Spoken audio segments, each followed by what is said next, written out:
À partir de quand est-ce que c'est réellement rentable d'investir son argent? À partir de combien de temps est-ce qu'on fait réellement de l'argent? Pour cette vidéo, je t'ai préparé plusieurs calculs. J'ai pris l'investissement en bourse avec les intérêts composés classiques et l'investissement immobilier avec une location, un locataire qui te rembourse ton prêt. Première des choses, on va commencer par la bourse. Disons que tu mets 100 euros par mois pendant 30 ans. On va dire 40, comme ça je t'ai fait tous les calculs. Si tu mets 100 euros par mois en bourse, avec un rendement de 8% par an, donc c'est le S&P 500 concrètement. Si c'est moins, si tu fais moins à l'année, c'est pas grave. C'est juste pour t'expliquer réellement à partir de quand est-ce qu'on fait de l'argent. 100 euros par mois à 8%. Sur les 5 premières années, tu vas avoir investi 6 000 euros, donc 1200 fois 5, et tu vas avoir 7 200 de capital. Donc concrètement, tu vas gagner 1200 sur 5 ans. C'est rien du tout. On est bien d'accord. Et c'est pour ça qu'il y a beaucoup de personnes qui vont pas investir. Parce que concrètement, ça prend du temps, c'est long, c'est chiant, c'est redondant. On gagne pas d'argent directement. Et toi qui vas mettre 6 000, peut-être qu'une personne à côté de toi, elle aura mis 6 000 dans une voiture, elle sera super contente. Et toi, concrètement, ça va te faire mal. Ça va te faire mal. Sauf que, crois-moi, quand tu vas voir la suite, les 6 000, tu vas vouloir les investir. Au bout de 10 ans, donc là c'est un petit peu mieux, tu as mis 12 000, tu es à 18 000 de capital. Donc concrètement, en 10 ans, tu as gagné 6 000 euros, hein. Tu as gagné 6 000 euros. Mais c'est juste 100 euros par mois que tu enlèves de ta paye, que tu enlèves de ton train de vie et que tu vas investir. Tu vas l'investir, tu n'y touches plus et peut-être qu'à la retraite, ça dépend de ta stratégie encore une fois, chaque personne est différente, chaque personne a des ambitions différentes, chaque personne veut des choses différentes, donc évidemment, ça ne va pas s'adapter à tous les profils. Mais si tu utilises le modèle classique des intérêts composés et que toi, tu vas travailler toute ta vie jusqu'à la retraite et à la retraite, tu veux vraiment un capital qui est intéressant, et ben c'est ce système qui est vraiment intéressant et je te montre comment est-ce qu'on fait de l'argent avec.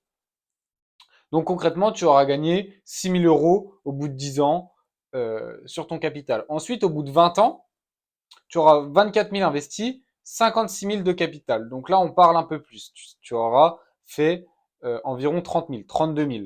Au bout de 30 ans, 36 000, 140 000 de capital. Donc là, c'est réellement au bout de 30 ans que la différence se crée. Mais évidemment, si tu mets plus chaque mois, si tu mets 1000 euros, tu fais x 10. Donc là, tu auras déjà 1,4 million de capital, mais évidemment, tu auras investi 360 000. Mais tu auras déjà 1 million de capital. Donc évidemment, plus tu augmentes le curseur de la valeur que tu mets chaque mois et plus tu augmentes le curseur de pourcentage que tu vas faire, et ben plus ça va aller vite. Et à l'inverse, plus ça va être long. Donc là, c'est réellement au bout de 30, 40 ans que vraiment la différence se crée. Parce que écoute-moi bien, au bout de 40 ans, tu as investi 48 000. 48 000, c'est une belle voiture que tu as investi. Et par contre, tu ressors avec 322 000. Et à l'année, au bout de 40 ans, tu te fais 30 000 annuellement qui touchent sans rien faire. 30 000 au bout de 40 ans. Donc imaginons que tu commences à travailler à 25 ans, que tu as la retraite à 65. Au bout de 40 ans, tu te fais 30 000 annuellement. Donc ta retraite, elle est financée. Parce qu'en plus, tu fais rien. Et en plus, tu fais rien. Et crois-moi que là, c'est 30 000, mais 10 ans après, même si tu mets plus rien, c'est peut-être 100 000 que tu te fais à l'année. Donc, quand tu as 75 ans, concrètement, tu laisses des bons actifs à tes enfants. Ça dépend c'est quoi tes objectifs, encore une fois. C'est pour ça que chaque profil est différent. Chaque profil va avoir des investissements qui diffèrent. Ça, c'est pour la bourse. Donc, on voit que concrètement, au bout de 20 à 40 ans, c'est là que réellement ça paye et c'est là que réellement tu peux remplacer ton salaire. Après, si toi, tu vas mettre 1000 euros par mois et que tu te serres la ceinture à mort au début ou même 500, tu te serres, évidemment, ça va aller beaucoup plus vite et c'est peut-être au bout de 10 ans que tu vas réellement faire des gros chiffres. L'immobilier, on va prendre le système classique où tu mets un locataire, il va te rembourser ton prêt. Imaginons que tu as un locataire qui te paye 1000 euros de loyer par mois. J'ai pris des chiffres ronds, comme ça c'est parfait. 1000 euros de loyer par mois avec une mensualité de 500 euros. Donc toi, à la banque, tu vas rembourser 500 euros par mois. Donc en brut, je dis bien en brut parce qu'il reste plein de choses à payer, tu te fais 500 euros. Plus, ce qu'on oublie beaucoup, 500 euros de patrimoine. Parce que toi, ça c'est ce que tu te mets dans la poche. Mais vu que lui, il te paye 1000 et qu'il rembourse concrètement ton bien en patrimoine, évidemment, parce que le bien que tu as acheté, c'est à toi. Donc les 500 euros là, c'est en patrimoine. Ça va être un appartement, ça va être une maison, peu importe. Mais là juste, toi, ce que tu as investi, c'est un loyer à 1000 euros, donc ça serait potentiellement un bien à 150 000, potentiellement un investissement de départ de 15 000. Je pense que tu auras mis 15 000 de ta poche au départ. Donc avec un investissement de 15 000 directement, évidemment, c'est ça qui est chiant avec l'immobilier, c'est qu'il faut sortir beaucoup d'un coup. Donc ceux qui n'ont pas beaucoup d'épargne de côté, ceux qui ont 1000, 2000, ça va être compliqué. Il faut aller chercher plus sur les 5, 10 000 pour aller chercher vraiment quelque chose qui est intéressant. Et plus d'ailleurs. Donc toi, à la fin du crédit, c'est là que réellement l'immobilier, ça va te payer beaucoup. Évidemment, tu peux faire beaucoup d'argent avec bien avant. Parce que si tu as 10 appartements qui te rapportent 500, on commence à parler.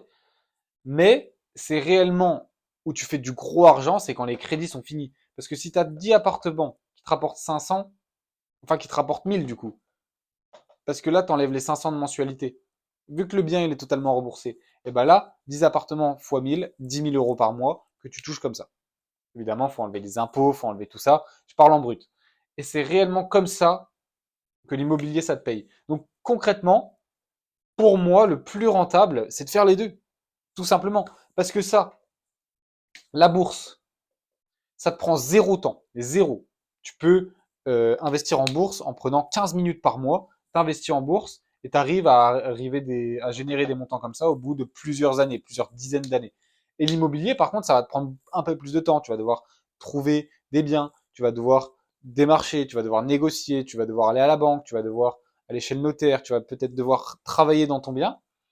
Mais c'est comme ça qu'on fait du patrimoine, parce que quand tu travailles dans ton bien, par exemple, tu peux créer de la valeur. Un bien qui coûte 100 000, tu peux peut-être, en rénovant une cuisine, en refaisant de la peinture, de la tapisserie, je sais pas, peu importe, tu peux peut-être l'emmener à 120 000.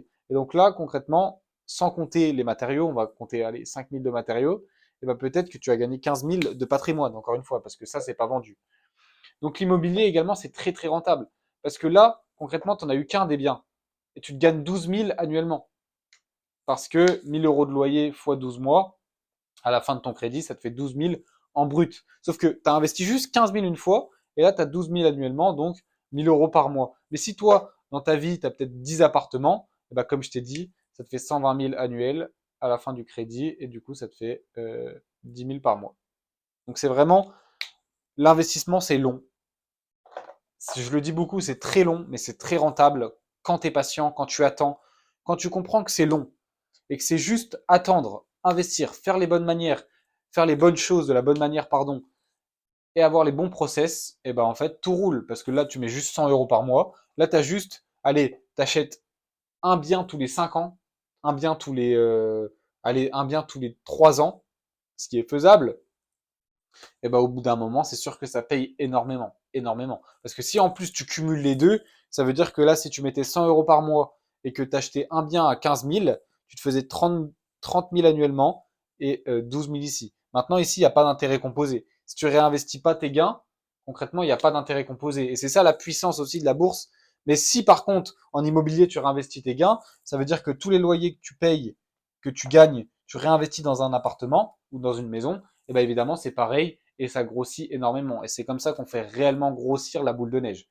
Donc voilà, j'espère que tu as aimé la vidéo. C'est pour ça que c'est important d'investir. Même si tu investis peu, même si tu investis 50, même si tu investis 25, prends quand même les choses au sérieux. N'investis pas 10 euros par mois, évidemment. Tu n'auras pas beaucoup de rendement. Tu n'auras pas beaucoup d'argent à la fin. Prends les choses au sérieux. Investis, prends ton temps. Achète des bonnes choses, pas des licornes, pas des super actions qui vont faire x1000. Non, S&P 500, or, obligations, on reste sur des choses concrètes, on reste sur des choses où on prend très peu de risques. Parce que ça marche quand tu perds pas ton argent.